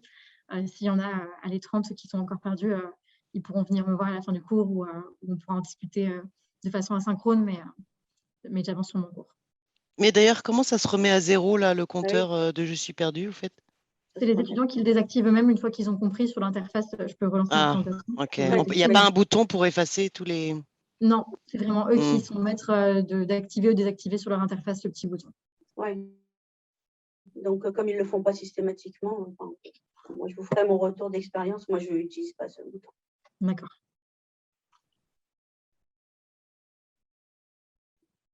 Il y a une question. Quelqu'un a déjà utilisé WooClap pour faire un slideshow PowerPoint pour un cours entier? Ça veut dire quoi? L'utiliser tout le cours? Oui. Enfin, si c'est la question. Je ne sais pas si Constantin, vous voulez préciser la question? Oui, justement, au lieu d'utiliser PowerPoint, d'utiliser WooClap pour animer tout le cours en entier, enfin 3 heures. À faire les slides via WooClap? Faire les slides, tout sur WooClap, parce qu'il y a l'option. Donc. Alors, j'avoue qu'on a une option sur WooClap, on a une option diapositive qui permet de faire des slides, mais elle est vraiment limitée. Moi, ce que je conseille, c'est quand même de venir intégrer votre PowerPoint dans WooClap ou WooClap dans votre PowerPoint. Je pourrais envoyer le petit vidéo. Parce que ça ne vient pas remplacer vos slides, bien sûr, c'est simplement en complément. Ce qu'on a remarqué, c'est qu'en général, beaucoup d'enseignants font défiler leurs slides et puis au bout de 20 minutes, ils font une petite pause WooClap. Mais l'idée, c'est bien de ne pas remplacer non plus les slides et le contenu, c'est simplement de venir agrémenter de petites interactions de temps en temps. Et on peut, à la limite, faire une capture d'écran du QR code et l'intégrer dans notre PowerPoint. Aussi.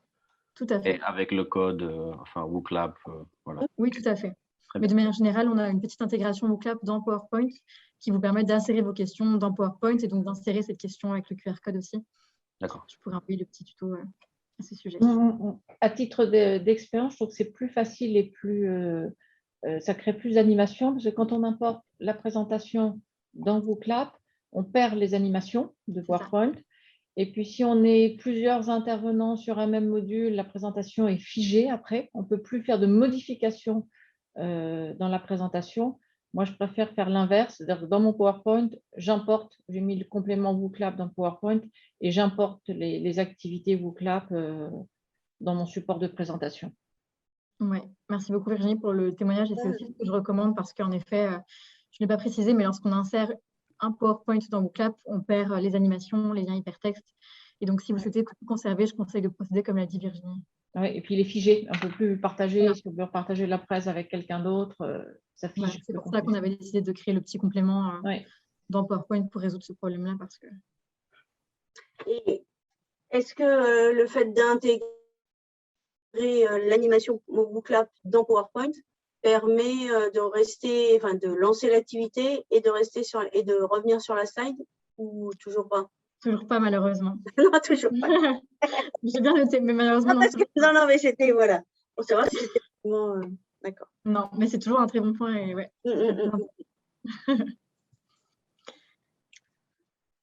Alors, avant de laisser la parole à Catherine, je vois que le temps avance, donc je vous propose de. S'il n'y a pas d'autres questions, sinon allez-y, pas de souci. Et je propose. J'aimerais bien voir texte à true. Oui. Alors, je ne trouve pas comment générer le QR code, mais juste après. Si. Alors, le QR code, il est généré automatiquement. Lancé, ok, d'accord. Question lancée. En fait, vous allez l'avoir directement et c'est vraiment un QR code unique à chaque fois que vous pouvez. Merci. Pardon. La question texte à trous qui va permettre de compléter des trous dans des phrases. Donc, ça peut être utile dans plusieurs matières. Je vous montrerai juste après. J'ai fait des petits cas côté mathématiques aussi. Donc, ça peut être utile pour les cours de langue également. Mettre du vocabulaire, donc des phrases avec du vocabulaire qu'ils doivent compléter. Et donc, par exemple, on peut leur dire compléter cette phrase. La capitale de la Belgique est... Et donc, je vais venir mettre la réponse entre crochets. Je peux lancer ma question. Donc, voilà comment ça s'affiche.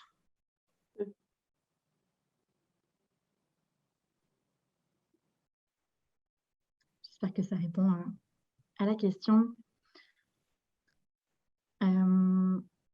Je regarde juste s'il n'y a pas d'autres questions dans le chat. Ah, ok, parfait. J'ai une petite question, peut-être que je me suis perdue sur ce point, mais comment on intègre le VooClap dans un PowerPoint? C'est mieux de faire différents VooClap pour chaque question, comme ça on ne doit pas retourner sur le même ou... Alors, vous pouvez en effet créer votre... donc, il est possible de créer votre événement VooClap sur VooClap. Ouais. Et ensuite, une fois qu'il est créé, de venir l'intégrer dans PowerPoint. Je ne sais pas malheureusement si j'aurai le temps de le montrer, mais on pourra reprévoir une séance plus approfondie pour ça, ou bien j'enverrai le tutoriel vidéo. Le tutoriel est vraiment très clair, il dure 2 petites minutes et il vous montre comment intégrer dans PowerPoint. Mais vous pouvez créer votre événement sur VooClap en amont et ensuite venir l'intégrer dans vos slides et puis continuer à travailler sur vos slides et lancer tout depuis votre PowerPoint. OK. S'il me reste 5 minutes à la fin, j'essaierai de le montrer, mais sinon on pourra reprévoir une session bien via le tutoriel. Je vous propose qu'on avance et qu'on passe à la dernière partie de cette formation avant de laisser la parole à Catherine. Tout ce qu'on a montré jusqu'à présent, c'est pour un usage de VooClap en temps réel, que ce soit en présentiel ou bien à distance. Mais VooClap a aussi un mode asynchrone qui s'appelle au rythme du participant et qui se trouve dans cet onglet-là. Dans cette partie, au rythme du participant, je vais avoir la possibilité de créer des questionnaires asynchrones, ce qui peut être utile dans plusieurs cas de figure. Ça peut être par exemple avant un événement, avant un cours, pardon, pour réviser le chapitre précédent ou bien évaluer les prérequis ou les attentes de vos étudiants, ou bien après un cours pour évaluer leur niveau de compréhension ou proposer des exercices de renforcement directement après le cours. Donc, vous allez pouvoir créer à nouveau des questionnaires asynchrones. Vous voyez qu'on arrive un peu sur la même interface que pour le cours en temps réel. Je peux donc ici renommer mon questionnaire, par exemple, bilan sur la formation. Et vous pouvez créer n'importe quel type de question VooClap comme vu ensemble tout à l'heure. Une option qui peut être utile ici, c'est l'import de questions. Si vous souhaitez importer des questions, par exemple les questions que vous avez vues pendant votre cours en temps réel et les reposer auprès de votre audience en asynchrone, vous pouvez cliquer sur « Importer des questions » et donc venir sélectionner vos questions depuis VooClap, depuis un autre événement. Donc là, par exemple, je vais venir chercher mon petit bilan. Et je peux choisir de sélectionner soit quelques questions, soit toutes. Donc, je vais toutes les sélectionner en un clic. Et je peux cliquer sur « Importer ». Vous voyez qu'elles s'importent toutes, ce qui me fait gagner pas mal de temps. Je ne dois pas les réécrire à la main. Et une fois que votre événement asynchrone est terminé, que votre questionnaire asynchrone est terminé, vous pouvez cliquer sur « Sauvegarder » ici en bas de l'écran. Et cliquer soit sur « Publier plus tard » ou bien sur « Publier maintenant » si vous souhaitez le mettre à disposition immédiatement pour vos étudiants. Donc, je vais cliquer ici sur « Publier maintenant ». À savoir que dans ce mode asynchrone, vous pouvez également ajouter des fichiers, n'importe quel type de fichier qui va venir donner plus d'explications peut-être à vos étudiants pour leur permettre de répondre au questionnaire asynchrone. Ça peut être un fichier audio, vidéo, Excel, PDF, peu importe. Ça peut être également la présentation que vous aviez montrée en temps réel. Donc là, je peux venir remettre mon PowerPoint sur l'Amérique du Sud, par exemple, pour le mettre à disposition de mes étudiants. Et donc, une fois que le fichier est chargé, vous pouvez le mettre à disposition et donc vos étudiants pourront le télécharger, le consulter et répondre en parallèle au questionnaire. Alors, pour ceux qui souhaitent tester le mode asynchrone, je vais cliquer ici le lien et vous le recopiez dans le chat. J'ai mis quelques questions aussi au passage de satisfaction sur la formation, comme ça me permet d'avoir votre avis. Et donc, voici comment vous pouvez communiquer le lien. Vous pouvez cliquer ici pour copier le lien et communiquer le lien auprès de vos étudiants dans un email, via un channel sur Teams ou peu importe le moyen de communication que vous avez avec eux. Mais c'est le même lien que le lien de l'événement en question? Voilà, c'est le même lien que le lien de l'événement, sachant qu'en général, lorsque vous utilisez le mode asynchrone, c'est que vous n'utilisez pas le mode synchrone. Donc, a priori, il tombe directement, comme vous allez le faire là si vous testez, vous allez tomber directement sur le questionnaire asynchrone.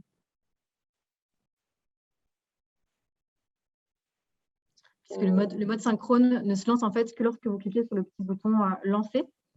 Donc, vraiment pour les cours en temps réel. lorsque je n'ai pas activé le bouton lancer et que je ne suis pas sur mon événement, les étudiants ne peuvent pas accéder aux réponses et donc ils accèdent uniquement directement au mode asynchrone. Je ne sais pas si ça répond à votre interrogation.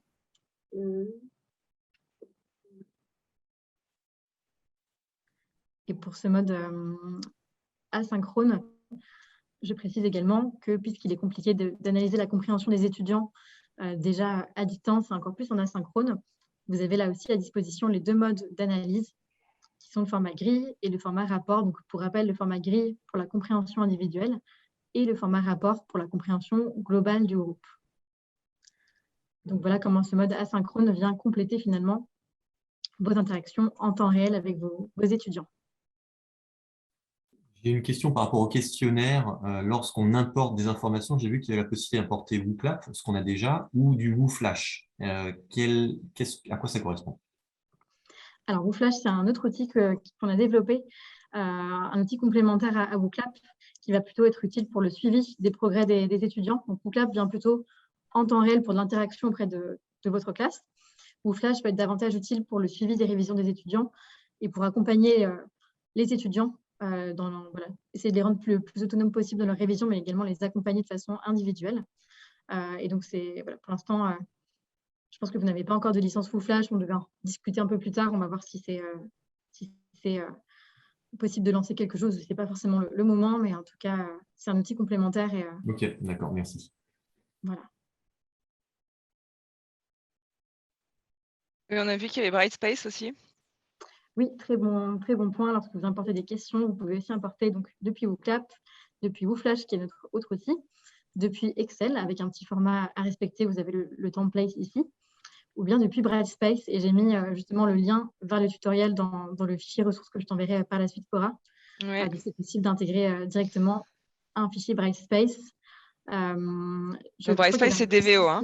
Pour ceux qui ne savent pas, c'est la LMS, c'est la marque de la LMS. Voilà. Donc, ouais, très bon point aussi. Est-ce qu'il y a des questions pour le mode asynchrone ou par rapport à ce que j'ai pu montrer auparavant? Je vous propose sinon de voir rapidement quelques petits cas d'usage que j'avais préparés pour notamment côté code ingénieur. Vous voyez qu'il y a pas mal de types de questions qu'on peut utiliser de différentes manières. Et donc, je voulais vous montrer des petits exemples de cas d'usage qui nous ont été remontés par des enseignants. Donc, j'ai fait un gros mix de plusieurs questions qui n'ont rien à voir les unes avec les autres, mais ça vous donne une idée. Donc là, plutôt tourner ingénieur ou matière scientifique. Voilà, une question parfois qu'une enseignante peut poser en début de séance. Quels mots-clés vous attendez-vous à rencontrer aujourd'hui? Une question un peu brise-glace en début de session pour prendre un peu la température auprès du groupe. Voilà. Sur 5, j'évalue mon niveau de connaissance sur ce chapitre à telle ou telle note. Donc là, c'est une question de sondage. Je vous ai mis ensuite quelques exemples de questions QCM plutôt tournées mathématiques avec ce qu'on appelle l'utilisation des formules LaTeX, puisque WooClap supporte le format LaTeX. Donc, vous pouvez tout à fait travailler avec ce support dans WooClap pour tous les types de questions d'ailleurs. Donc là, on avait un exemple de type QCM. Je ne vais pas vous forcer à répondre parce que moi-même, je ne sais pas la réponse. Je vous ai mis un autre exemple ici qui utilise également le format LaTeX. Donc, encore une fois, un QCM ici. Une question, trouver un nombre qui est très utile pour les matières scientifiques. Donc, vous avez, par exemple, un enseignant qui avait montré une somme infinie. Quel est le résultat? Et donc, vous pouvez voir les résultats, trouver un nombre. Voilà un autre usage assez sympa. Voilà, encore une fois, une question QCM que j'ai récoltée avec pas mal de formules. Encore une fois, donc juste pour vous montrer que vous avez vraiment la possibilité d'appliquer WooClap à plein de matières aussi scientifiques. Et ce que j'ai montré, c'était des questions plutôt basiques, mais on peut vraiment aller un peu plus loin que ça. La question trouvée sur image, qui est aussi utilisée parfois pour des schémas comme ceci, par pas mal d'utilisateurs. Donc, trouver sur image, je crois que j'ai encore mis un trouver sur image. Voilà. Il y a moyen de s'amuser aussi un peu pour le côté scientifique. Voilà, vous me demandiez tout à l'heure la question texte à trous.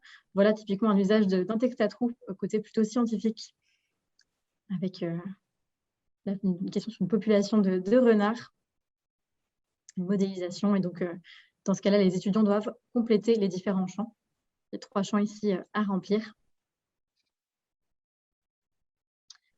Une question qui s'appelle classement, qui permet de classer des éléments dans un ordre, soit du plus petit au plus grand, ordre croissant, ordre décroissant.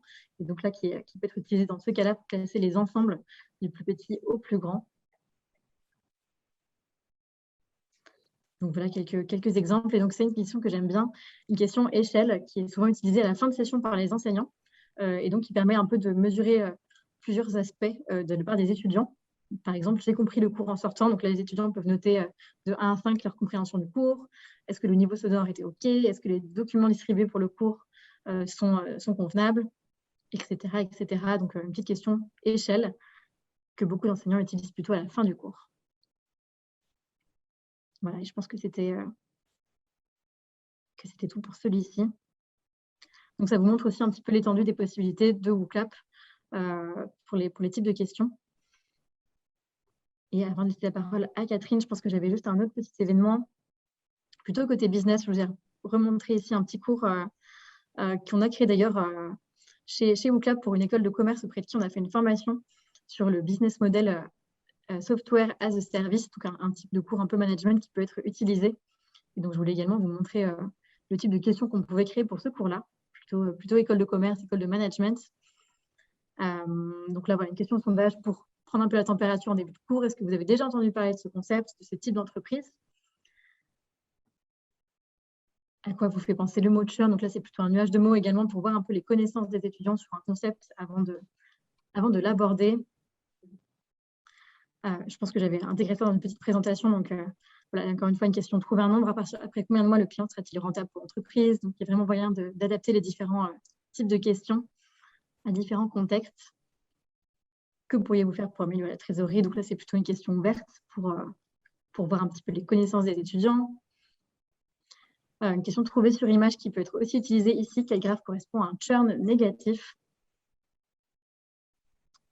Pour la petite info, la réponse est à droite. Voilà, une question QCM, quel est le meilleur scénario pour une entreprise software as a service? Et je pense que j'avais mis à la fin une question de brainstorming qu'on n'avait pas encore eu l'occasion de voir, qui est aussi super chouette pour tous les types de matières. Mais par exemple, ici, je l'ai utilisé pour un cours de marketing, donc faire un SWOT du modèle SAS avec les forces, les faiblesses, les opportunités, les menaces. Cette question brainstorming, je n'ai pas eu l'occasion beaucoup d'en parler, mais elle est vraiment très, très chouette en début de séance ou en fin de séance, lorsque vous voulez un petit peu faire de l'idéation, collecter pas mal d'idées sur un chapitre avant de l'aborder. Elle vous permet de créer différentes catégories. Et donc, les étudiants vont pouvoir répondre des petites vignettes dans chacune des catégories pour mettre plein d'idées. Et ça permet ensuite de créer vraiment ensemble le cours, de co-construire un cours parfois avec les étudiants. Donc, ça peut être également utile. J'ai été un peu rapidement parce que j'aimerais bien surtout laisser la parole à Catherine. Je vois qu'il nous reste quelques minutes.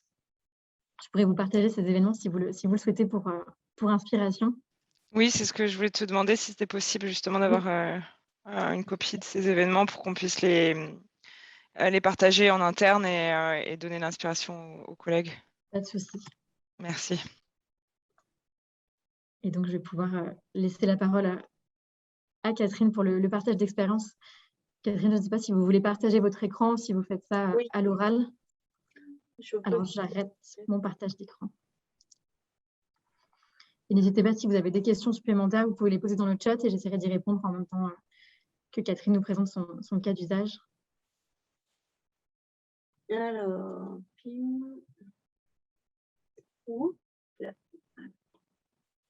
vais vous mettre en tout petit.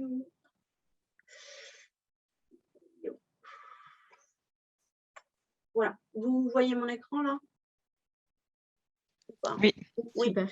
Bon, voilà, donc en fait, voilà quelques-uns des événements que j'ai créés. Alors, tiens, d'ailleurs, questionnement, en fait, quand on réouvre parfois, il se met comme ça en non-cours.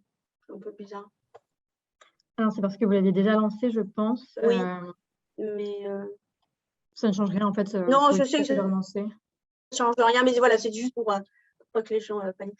Donc, en fait, moi, j'ai commencé à utiliser WooClap et c'est vrai que j'ai trouvé un intérêt, même si ça prend du temps, parce que voilà, hein, créer les questions, c'est un investissement, mais ça permet aussi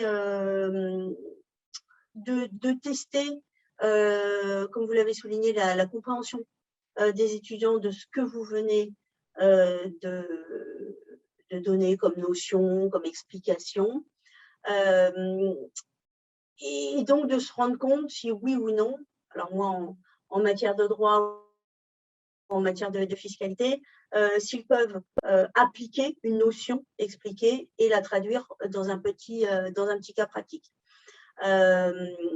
Donc, j'ai utilisé ça aussi bien en fiscal qu'en droit du travail, les deux matières principales que j'utilise. Et alors, pour tout dire, moi, j'utilise systématiquement le mode compétition. Pourquoi? Parce que je me suis dit que s'il n'y avait pas un petit challenge et une petite carotte au bout, il y aurait moins d'adhésion et que je serais toujours en train de courir après, leur inscription, 2, le fait qu'ils répondent effectivement en temps utile. Donc, je mets ça en mode compétition. Et pour voilà, un peu les récompenser, en général, celui qui a gagné, entre guillemets, donc celui ou ceux qui ont gagné. Alors, c'est ça qu'il faut que je revoie, il faut que je relance. Si je relance, alors ça c'est un cours que je donne, et qu'on se remet là, donc vous voyez, à la fin du cours, vous pouvez afficher effectivement, voilà, donc là en l'occurrence Raphaël, qui a eu le plus de points, donc se verra, on pourra pas attribuer un point de plus au quiz de la semaine suivante. Donc c'est vrai que ça crée une émulation entre les étudiants, qui aiment bien un peu ce mode challenge, et quand tous les cas, moi, tous les retours que j'ai des étudiants, c'est que ah ouais, votre WooClap, c'était vachement bien. Bon, voilà. Donc, alors c'est peut-être aussi parce qu'il y en a certains qui avaient des points en plus, mais a priori, il y a une adhésion et voilà. Donc, ça met aussi plutôt une bonne ambiance hein, pendant le cours. Et quand exceptionnellement, j'avais pas eu le temps, voilà, sur une séance, de créer mon WooClap, c'est vrai que j'avais parfois des réflexions en disant ah bon, cette fois-ci, il n'y en a pas. Voilà. Donc, c'est vrai qu'une fois qu'on a mis le doigt dedans, ça veut dire aussi qu'on crée peut-être aussi une certaine attente vis-à-vis des étudiants et donc que ça peut être aussi voilà, à double tranche. Voilà. Donc, moi, le seul souci que j'ai eu, donc c'est pas dans la création parce qu'il y a beaucoup, on peut utiliser, et là, on nous a montré effectivement un certain nombre d'éléments hein, qu'on peut utiliser. Alors, moi, les types de questions, moi, c'est souvent, alors j'aimerais bien revenir dessus, alors parfois, là, voilà, quitter. Donc, premier cours, première séance, souvent, effectivement, l'utilisation du nuage de mots, ça permet d'introduire le cours et puis de situer un peu ce qu'évoque votre matière pour les étudiants. Donc, c'est sympathique. Ensuite, voilà, j'utilise aussi bien des questions QCM que, par exemple, classer les événements aussi de plus anciens ou plus récents. Donc là, c'était parce que c'était sur du droit du travail, donc savoir s'ils ont un peu une idée comme ça. Ça peut être aussi des appariements. Ça aussi, c'est intéressant, je pense, pour n'importe quel type de cours. C'est-à-dire vous donner un certain nombre d'hypothèses et un certain nombre de réponses, et puis les étudiants doivent apparier. Donc ça, on ne nous a pas parlé, mais c'est intuitif, c'est très facile à utiliser. Donc moi, je vous encourage à regarder et à tester un peu ce qui existe dans ces différentes questions. Bien entendu, si vous voulez que ça soit noté, entre guillemets, avec une carotte au bout, il faut faire des choses qui sont notables. Le nuage de mots, c'est pas, il n'y a pas de compréhension. Donc, il ne faut pas en faire beaucoup et puis il faudra faire plutôt des questions genre plus CM. Voilà. Donc, moi, je n'utilise pas le bouton « Je suis perdu » parce que j'estime que maintenant, en plus, comme on est de nouveau en présentiel ou en total distanciel, moi, je laisse la parole aux étudiants et je leur demande, je leur dis, si vous êtes perdus, vous me le dites, plutôt que les boutons, parce que c'est déjà beaucoup de choses à traiter si vous faites WooClap et que vous ouvrez aussi. Dire, en tant que prof, moi, je trouve qu'on a déjà beaucoup de choses à gérer, la Zoom Room, la ceci, le cela.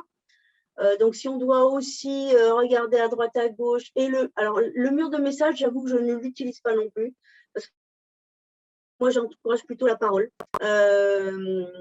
Parce que là encore, ça voudrait dire qu'il faut à un moment donné regarder spécifiquement les messages pour pouvoir y répondre. Souvent, pour certains, quand on a un cours en ligne, par exemple, ils mettent déjà leurs questions dans le chat, pour ceux qui ne veulent pas prendre la parole ou qui n'osent pas. Donc, ça fait trop de choses à gérer. Et donc, il y a beaucoup d'outils. Et du coup, moi, en tout cas, c'est mon retour, je n'ai pas utilisé ce mur de messages. Mais c'est certainement très bien parce que je n'ai pas eu l'occasion. Mais voilà. Moi, j'en fais vraiment un usage tel que je viens de l'énoncer. Ça marche plutôt bien. Il faut savoir que c'est quand même effectivement un engagement et du temps, parce que non seulement vous avez préparé votre présentation PowerPoint, mais en plus, il va falloir donc créer ces petites activités. Moi, en fait, j'ai aussi pas mal, parce que dans mes cours, notamment de fiscalité, pendant le cours, une fois que j'ai énoncé une notion, je fais un petit cas d'application pratique. Donc, en fait, j'ai inséré ce qui était avant en PowerPoint et que les étudiants faisaient sur une feuille ou sur leur ordi. Je l'ai intégré en tant que QCM ou en tant que question, en tout cas, WooClap. Et là, au moins, tout le monde est obligé de répondre et tout le monde répond. Donc, ça fait, je trouve que ça fait plus de participation, c'est le but. Et je pense qu'il est effectivement atteint. Ça incite tous les étudiants à répondre, alors que quand vous leur dites, ben voilà la question, et puis j'en interrogerai un au hasard, voilà, on sait qu'il y en a certains qui vont travailler, mais pas forcément toute la classe. Là, en leur disant, et en sachant en plus, on voit combien de personnes répondent et combien de personnes se sont inscrites, ça les incite à répondre. Et bien souvent, quand je mets sur certaines questions le petit compte à rebours, alors c'est pas tout le temps, hein, ça dépend des questions. Alors parfois, je leur redonne du temps supplémentaire quand je vois qu'il n'y en a pas beaucoup qui ont répondu.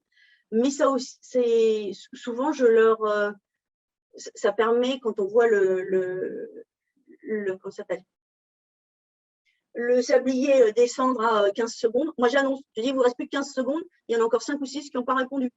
Et effectivement, après, vous voyez que hop, ça se dépêche de répondre. Voilà mon retour d'expérience, sachant que, bon, il y en a toujours un ou deux qui ne répondent pas, enfin souvent. Mais alors dans ce cas-là, je ne deviens plus méchante, mais après, c'est chacun voit comme il fait. Souvent, je dis, de toute façon, j'ai les rapports ensuite.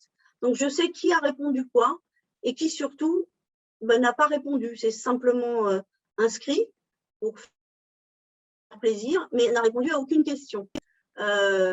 Donc, moi, j'en tiens compte quelque part dans la note de participation. C'est-à-dire quelqu'un qui systématiquement ne répondrait pas, il n'est pas prêt d'avoir une très bonne note de participation. Voilà. Donc, voilà mon retour d'expérience sur WooClap. Merci beaucoup, Catherine. C'est hyper intéressant. Vraiment, c'est vraiment top d'avoir des retours comme ça des enseignants et de ce qu'ils mettent en place pour leurs étudiants. Je ne sais pas si vous avez des questions pour Catherine, des choses qu'elle aurait pu tester, des questions que vous-même vous posez, ou peut-être partager une bonne pratique comme Catherine vient de le faire avec les modes compétition ou la désactivation du bouton « Je suis perdu », ce genre de choses.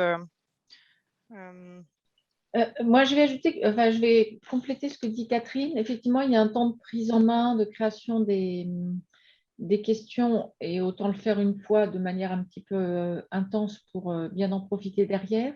Il y a aussi un temps pour que les étudiants en cours se connectent. Oui. Effectivement, le temps qu'ils se connectent tous et qu'ils veuillent bien se connecter, parfois ça peut prendre plusieurs minutes avant de voir qu'on a autant de connectés à WooClap que d'étudiants a priori présents dans la salle de classe. Alors moi j'utilise aussi pour faire en sorte, je dis, il faut qu'il y ait autant de présents qui vont se mettre sur l'appel que de personnes qui vont être sur WooClap et qui auront répondu. Parce qu'autrement, j'estime que vous n'êtes pas là, tout simplement. Ou même vous auriez trouvé un biais pour vous mettre sur l'appel en ligne. Si vous n'avez pas participé aux activités WooClap, moi, je vous mettrai absente. Alors, je ne suis pas très sympa, mais ça marche bien, en fait. Pour tout dire. Et alors, la notion de compétition fonctionne super bien avec les étudiants. Moi, je l'ai utilisée en masterclass. Alors, ce n'était pas avec WooClap, c'était un autre outil, c'était Kahoot, pour répondre à des questions, pour dynamiser une masterclass qui était à distance avec 160 étudiants. Eh ben, les 3 premiers savaient qu'ils allaient avoir un prix. Eh bien, ils ont été tous hyper engagés pour répondre. Ça, c'est vrai qu'on est très joueurs. En fait, on est assez joueurs et les étudiants en particulier. C'est vrai. Alors, donc, le seul petit bémol, et donc, si jamais WooClap voulait faire une implémentation pour que ça fonctionne, c'est que, du coup, je suis obligée d'ouvrir mon PowerPoint d'un côté, d'ouvrir WooClap de l'autre, parce que pour la plupart des questions que je pose, j'ai besoin que les étudiants aient sous le nez, en fait, la notion que je viens de donner, parce que, notamment en droit ou en fiscalité, il y a beaucoup de règles, donc je ne veux pas qu'ils ne peuvent pas les avoir retenues une fois que je l'ai énoncé. En revanche, ils doivent pouvoir, avec le texte sous les yeux, l'appliquer de manière concrète, donc y compris avec les exceptions, parce que voilà, la fiscalité, c'est aussi beaucoup d'exceptions. Mais donc, moi, j'ai cette obligation d'ouvrir les deux. C'est vrai que ça fait un peu de gymnastique et que voilà, c'est une gymnastique à avoir. C'est vrai que ça prend un petit peu de temps. Donc, c'est un petit peu moins fluide à cause de ça. Ouais, vraiment dissocier l'interface utilisateur et la projection. Ouais, c'est ça. Ouais. Alexandra, tu lèves la main? Oui, j'avais juste une remarque par rapport à ce qui avait été dit, qu'en effet, ça fait perdre un peu de temps en début de cours. Je sais que ce qui nous a été remonté par certains enseignants, c'est qu'eux, ils envoient déjà le lien du WooClap la veille aux étudiants. Comme ça, les étudiants savent qu'il y aura un WooClap le lendemain. Ils sont prêts à sortir leur smartphone dès qu'ils se connectent, ou bien ils ont déjà le lien pour certains. Et ça fait gagner peut-être quelques minutes. Après, il y a toujours les minutes au début, comme le temps que tout le monde se connecte à la visio. On sait qu'on perd un peu de temps. Et souvent, du coup, on recommande de lancer une question brise-glace au début, le temps que tout le monde se connecte. Ça permet à chacun de se connecter 5 petites minutes avant. Voilà. Enfin, le temps nous est déjà compté. Si en plus on fait plein de petites questions brise-glace, on a du mal à faire le cours, pour tout dire. Parce que voilà, c'est ce qu'il faut aussi intégrer d'ailleurs dans l'animation du cours. Et ça, c'est très clair, c'est plus long que si vous faites uniquement votre présentation PowerPoint. C'est-à-dire que le temps de connexion, le temps de réponse, et madame, laissez-nous encore un peu plus de temps. C'est vrai qu'entre des collègues qui font le même cours que moi, mais sans l'animation WooClap, ils arrivent à faire plus. Enfin, ça prend contenu, plus de temps. Ça prend plus de temps, c'est très clair. Donc, il faut avoir le rythme, il faut aussi imposer un petit peu ce rythme, mais il faut en tenir compte, vous, dans le timing du cours. Oui. Et est-ce que tu sens, Catherine, ou d'autres enseignants d'ailleurs, si vous avez un usage développé de WooClap, un changement entre l'avant, l'après intégration WooClap dans ton cours? Est-ce que tu sens que tes étudiants sont plus attentifs, sont plus engagés, retiennent mieux certaines notions? Alors, retenir pas forcément, plus engagés, oui, c'est vrai. Ça oblige tout le monde à s'engager, c'est-à-dire que dans la mesure où moi j'exige que tout le monde réponde, forcément il y en a plus d'engagés qu'avant. Oui, ça rythme aussi ton cours. Tout à fait. Ouais. Alors, ça n'empêche pas certains de décrocher entre deux. Hein, je veux dire, c'est pas non plus la panacée. Hein, il faut pas. Oui, bien sûr. Faut pas rêver. Mais voilà.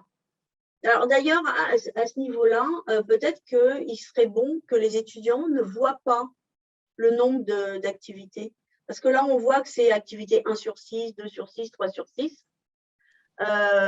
Donc après, si votre dernière activité, il vous reste encore du cours sans activité, bah, hop, ça va décrocher. Alors que s'ils ne savent pas s'il y a encore une activité, que vous ne leur avez pas dit qu'il en reste, Ah oui. ce serait peut-être quelque chose à… Voilà. Ah oui, oui.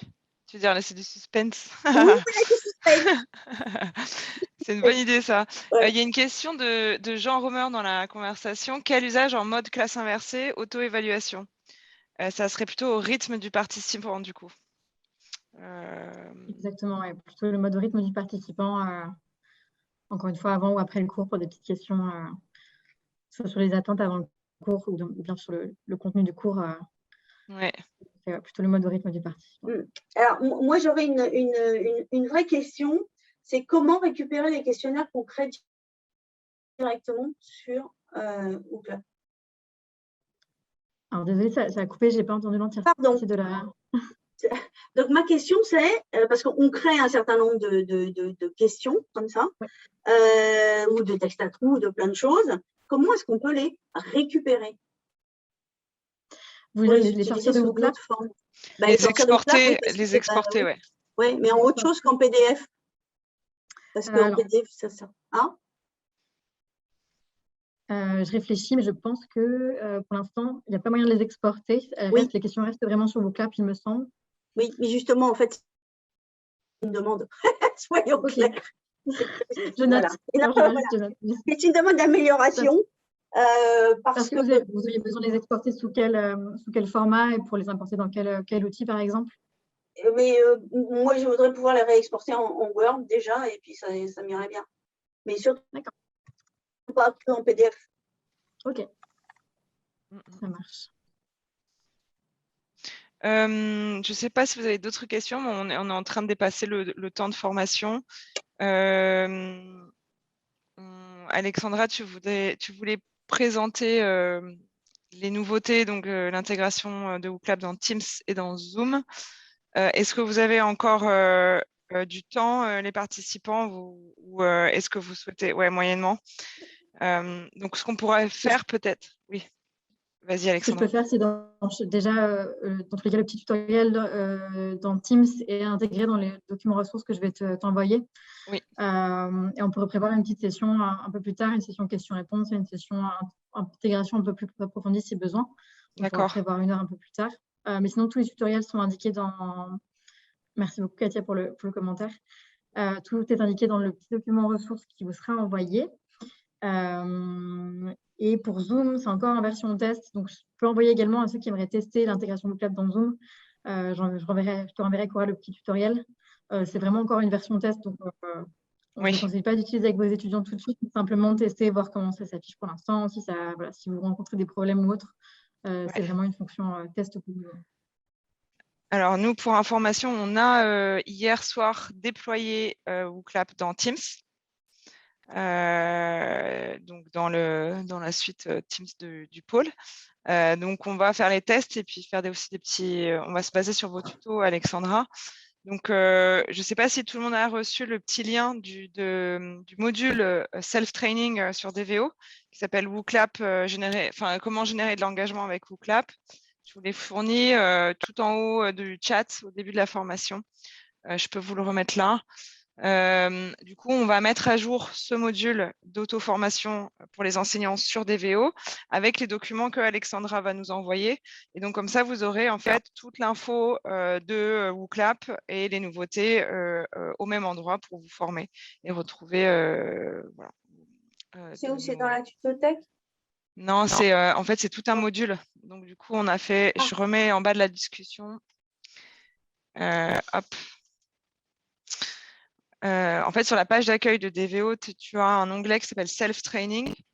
Et dans Self-Training, en fait, tu as 5 modules de formation, d'auto-formation qu'on propose pour les enseignants. Donc, tu as DVO, as créé son cours avec DVO, tu as généré l'engagement avec WooClap, tu as les outils digitaux, etc. Tu as designé son cours. C'est dans le petit pavé 9 carrés, là. C'est un cours supplémentaire, en fait. C'est nous qui avons créé des cours et c'est, en fait, tu vois, les trucs des semestres sur la page, la première page là, de la homepage, tu as un onglet qui s'appelle Self-Training. Ah bon? Jamais vu. Et donc, quand tu cliques dessus, tu as tous les modules de formation qu'on propose.